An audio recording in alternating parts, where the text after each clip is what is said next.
सर्वप्रथम श्री गुरु के चरणों में बारंबार प्रणाम करती हूँ। मैं ये भवानी के चरणों में बारंबार प्रणाम करती हूँ। हरेंद्र भैया नीलम दीदी के चरणों में बारंबार प्रणाम करती हूँ। यहाँ पर बैठे हुए जितने भी गुरु भाई बहना है सभी को मेरा प्रणाम स्वीकार करें। दीदी हम एक सुंदर सा चर्चा सुनाने जा रही हूँ। उस चर्चा को पूरा सुनिएगा, उसका रहस्य जानिएगा। दीदी आधा अधूरा चर्चा सुनने से महादेव जी का अपमान होता है, इसलिए चर्चा को पूरा सुनिएगा कि महादेव जी जब अपना दया बरसाने लगते हैं तो कैसे बरसाते हैं कि पता भी नहीं चलता है। दीदी एक गांव में दो सहेली रहती थी। एक का नाम था मंगला, एक का नाम था सुमंगला। दोनों सहेली जो थी दोनों में बहुत प्रेम भाव था। गंगा के किनारे एक छोटा सा झोपड़ी बना करके दोनों अलग अलग रहती थी। अब सुबह होता था, डेली वो सब्जी बेचने के लिए जाती थी। दीदी गंगा के इस पार रहती थी या गंगा के उस पार जाती थी सब्जी बेचने के लिए। सुबह से शाम तक सब्जी बेचती थी, शाम को फिर घर आती थी, घर में अपना घर गृहस्थी करके फिर सुबह रात होता था सोती थी, फिर सुबह उठ के सब्जी बेचने चली जाती थी। दीदी एक दिन ऐसा हुआ कि दोपहर में ही दोनों का सब्जी बिक गया। जब दोपहर में ही दीदी दोनों का सब्जी बिक गया तो दोनों सहेली बात करने लगी कि मंगला इतना जल्दी घर जाके क्या करेंगे। तो चलो गंगा के किनारे एक बहुत बड़ा शिव जी का मंदिर है, वहाँ एक पंडित जी रहते हैं। तो पंडित जी जो है बहुत बढ़िया प्रवचन देते हैं, बड़ा अच्छा प्रवचन बोलते हैं। चलो हम लोग थोड़ा सुनते हैं। तो ये दोनों सहेली आपस में विचार की, अब विचार करके दीदी चली गई। और जब वहाँ गई तो देख रही कि रोहित जी जो थे, पंडित जी जो थे, बहुत बढ़िया प्रवचन बोल रहे हैं। वहाँ पर वो बैठ गई। बैठ जाने के बाद प्रवचन सुनी, शाम हो गया। उसके बाद वहाँ से उठ करके फिर अपना घर चली आई। फिर कल सुबह गई, घर चली आई। घर आने के बाद फिर बोलती है, दीदी जब घर आ रही थी तो रास्ता में दोनों बात करती है कि मंगला, तो बोलती हाँ सुमंगला बोलो, भगवान के कभी तुम देखी है क्या। तो बोली नहीं बहन, हम भगवान को कैसे देखेंगे, हम तो पूजा पाठ कुछ करते नहीं हैं। तुम देखी है क्या। बोले नहीं हम भी तो पूजा पाठ नहीं करते हैं, तो भगवान को हम लोग कैसे देख सकते हैं। भगवान को तो हम लोग नहीं देखे हैं। भगवान हम लोग के पास थोड़ी रहेंगे, हम लोग को दर्शन थोड़ी देंगे। भगवान बड़ा बड़ा विद्वान के पास रहेंगे, बड़े बड़े साधु संतों के पास रहेंगे। इस तरह से मतलब दोनों सहेली बात करते जा रही। तो अचानक जो है दोनों का एक साधु पर नजर पड़ा कि साधु जो थे गंगा स्नान करने के लिए आ रहे थे। तो दोनों बोली कि देखो जरूर ही साधु जी के पास भगवान जी होंगे। वह साधु जो थे वो थैला लिए हुए थे, थैला गंगा के किनारे रख दिए और रख करके और गए गंगा स्नान करने के लिए। जैसी गंगा स्नान करने गए तैसी दोनों सहेली क्या की, थैला को उठाई और उठा करके लेके एक झाड़ी में घुस गई। और घुस करके जब थैला खोल रही है, थैला खोली तो उसमें एक छोटा सा डब्बा निकला। तो जब डब्बा निकला तो बोली कि जरूर ही डब्बा में भगवान जी को कैद करके साधु जी रखे हैं। तो जब डिब्बा खोल रही है तो देख रही है कि गणेश जी डिब्बा में बंद है। बोले ओह कितना गलत साधु जी किए, भगवान जी को इस तरह से कैद करके डिब्बा में भर दिए हैं। इनको कितना शरीर में दर्द होता होगा, कितना तकलीफ होता होगा। बताइए जितने बड़ा साधु संत उतने घर खराब काम करते हैं ये लोग। हम लोग के अगर इस तरह कैद करके कोई भर देगा कहीं पे तो हम लोग को कितना दर्द होगा। और इतना बोल के दोनों सहेली जो थी भगवान गणेश जी को पूरा सहलाने लगी, पूरा हाथ पैर जो है सोचने लगी और सीधा करने लगी कि कितना दर्द होता होगा भगवान जी को। भगवान जी आपको कितना दर्द होता होगा। इस साधु के थोड़ा सा भी खराब नहीं लग रहा है कि भगवान जी को एकदम डिब्बा में, इतना छोटा डिब्बा में कैद करके रख दिया है। जैसे हाथ पैर सहलाने लगी तैसे जो है एक छोटा सा प्रतिमा एकदम खड़ा हो गया है। मतलब एकदम पैर हाथ सीधा होकर के गणेश जी का मूर्ति थोड़ा बड़ा हो गया, वहां पर खड़ा हो गया। जब मूर्ति को हाथ पे सीधा करके खड़ा हो गया तभी लोग दोनों आश्चर्य करने लगी। जब आश्चर्य करने लगी तब तक जो साधु थे वो नहा करके निकल गए, अपना थैला को खोज रहे हैं। तो थैला उनको मिल ही नहीं रहा है। तो नजर पड़ गया झाड़ी में, देख रहे हैं कि दो लड़की जो है मेरा थैला और डब्बा को खोल रही है। तब वो आवाज दिए वहां से, जब आवाज दिए तब दोनों सहेली भाग गई। जब भागने लगी तभी साधु संत बोलते हैं कि मत भागो, रुको, तो तुम मेरा थैला क्यों खोली। तब एक सहेली पीछे मुड़ के बोलती है, दौड़ते दौड़ते भागते भागते बोलती है कि संत जी, आप इतने बड़ा महापुरुष हैं, इतने बड़ा साधु संत हैं, लेकिन आपको ये चीज समझ में नहीं आ रहा था कि भगवान को आप एक छोटा सा डब्बा में कैद करके रख दिए थे। बताइए कि उस डब्बा में भगवान जी को कितना दर्द होता होगा, कितना कष्ट में होंगे। आपको इतना भी समझदारी नहीं है। आप बहुत बड़ा पाप किए हैं, इस पाप का सजा आपको जरूर मिलेगा। इतना बोल के जो है दौड़ते हुए भाग गई, भाग के अपना झोपड़ी में दोनों चली गई। तब साधु फिर घूर के आया, साधु के एहसास हुआ कि सही बात है। जब यहाँ घूर के आए तो देख रहे हैं कि गणेश जी जो है एकदम हाथ पैर सीधा करके एकदम प्रतिमा के रूप में खड़ा है। पूरा वो भी वहां प्रणाम करने लगा।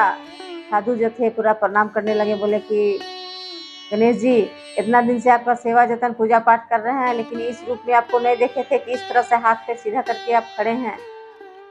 वो साधु जो थे वहीं पर छोटा सा मंदिर टप्पे बना दिए।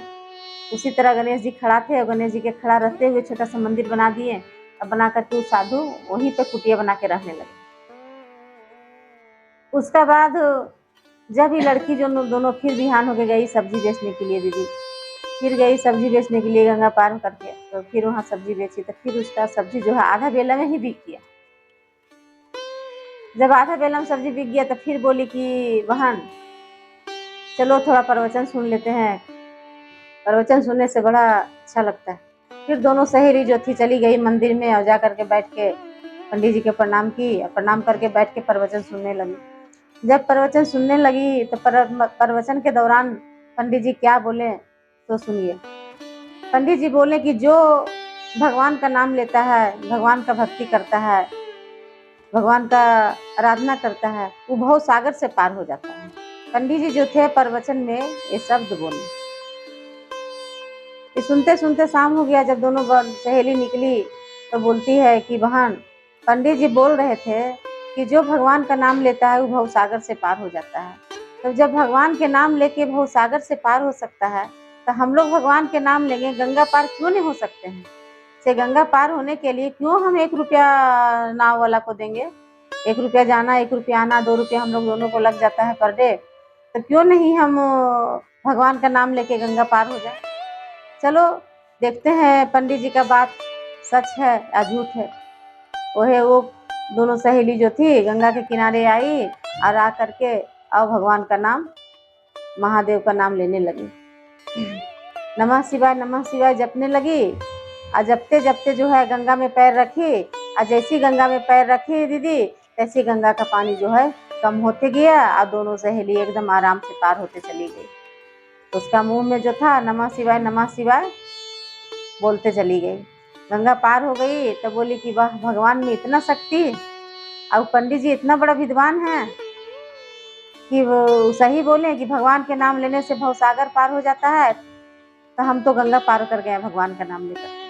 इतना बोलने के बाद दोनों सहेली फिर आपस में विचार की कि क्यों नहीं, इतना बड़ा विद्वान है पंडित जी, तो इनको बुलाया जाए, बुला करके इनको गुरु बनाया जाए और गुरु बना के भोजन करा के दान दक्षिणा दे के विदा किया जाए।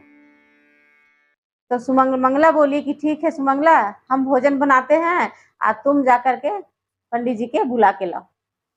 वह मंगला जो थी भोजन बनाने लगी, तरह तरह का भोजन, अच्छा भोजन बनाने लगी पंडित जी को जमाने खिलाने के लिए। और सुमंगला जो थी चली गई पंडित जी के पास। बोली पंडित जी आज जो है आप मेरा घर चलिए, हम लोग को शिष्य बना दीजिए, आप जो है हम लोग का गुरु बन जाइए और भोजन करके दक्षिणा लेकर के आप यहाँ आइए। पंडित जी जो थे बोले अच्छा ठीक है, कोई बात नहीं। उनका मन में जो है, वो तो बहुत बड़ा विद्वान थे, लेकिन उनका मन में जो है जैसे दक्षिणा का नाम लिए वैसे उनका मन में लालच आ गया। अब लालच जैसे ही आया तैसे उनका शक्ति जो है कम पड़ने लगा। फिर उठ करके सुमंगला के साथ जाने लगे। जब गंगा के पास गए, गंगा पार होने का बात था तो बोले कि सुमंगला नाव पर बैठो और चलो। बोले नहीं पंडित जी, नाव पर क्यों बैठेंगे, आप ही तो बोले थे कि जो भगवान का नाम लेता है वो भव सागर से पार हो जाता है। तो हम लोग को तो गंगा पार करना है। आप इतना बड़ा विद्वान हैं, हम भगवान के नाम लेते हैं, इसीलिए भगवान के नाम लीजिए और गंगा को पार कीजिए। पंडित जी जो थे वो बोले कि ये लड़की पागल तो नहीं हो गई है, इतना जलथल पानी गंगा में है, गंगा पार कैसे होंगे बिना नाव के? सही कोई वो अथी तो नहीं, पगली उगली तो नहीं हो गई है? बोले नहीं पंडित जी, हम पगली नहीं हो गए हैं, आप गंगा में पैर रखिए तो वही आगे सुमंगला पैर रखिए।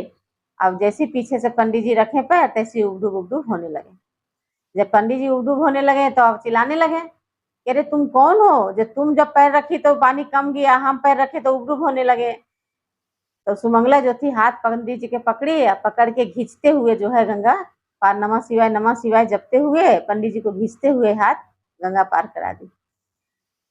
जब गंगा पार हो गए पंडित जी तो बोले कि अरे तो तुम कौन हो, तुम कोई चुड़ैल तो नहीं हो जो तुमको गंगा में डूबते हुए मतलब घुसते हुए गंगा का पानी कम गया, हम जब इतना बड़ा विद्वान है हम गंगा में पैर रखे या पानी हम डूब होने लगे, ऐसा क्या कारण है? तो मंगला और सुमंगला बोलती है कि नहीं पंडित जी, हम ना कोई चुड़ैल है, हम कोई डाकिनी, हम कुछ नहीं है, हम एक मनुष्य हैं, हम लोग दोनों सहेली हैं, हम लोग मंगला और सुमंगला हैं। आप हम लोग का गुरु बन जाइए, हम लोग का शिष्य बना लीजिए, शिष्य बना के आप भोजन करके यहाँ से जाइए, दान दक्षिणा लेके जाइए। बोला ना, ना तो भोजन करेंगे और ना हम गुरु बनेंगे और ना हम दान दक्षिणा लेके जाएंगे। तो तुम लोग पहले कौन हो बताओ? बोलो नहीं नहीं, हम लोग कुछ नहीं है, हम लोग एक आम आदमी है, डेली सब्जी बेचने जाते थे। आप ही ने बोले थे प्रवचन में कि जो भगवान का नाम लेता है वो भव सागर से पार हो जाता है। तो आप ही के बात पर हम लोग तो डेली नाव से जाते थे 1 रुपया खर्चा करके, आप ही के बात पर हम लोग भगवान का नाम लेकर के नमः शिवाय जपते जपते गंगा के पार होते हैं पैदल डेली।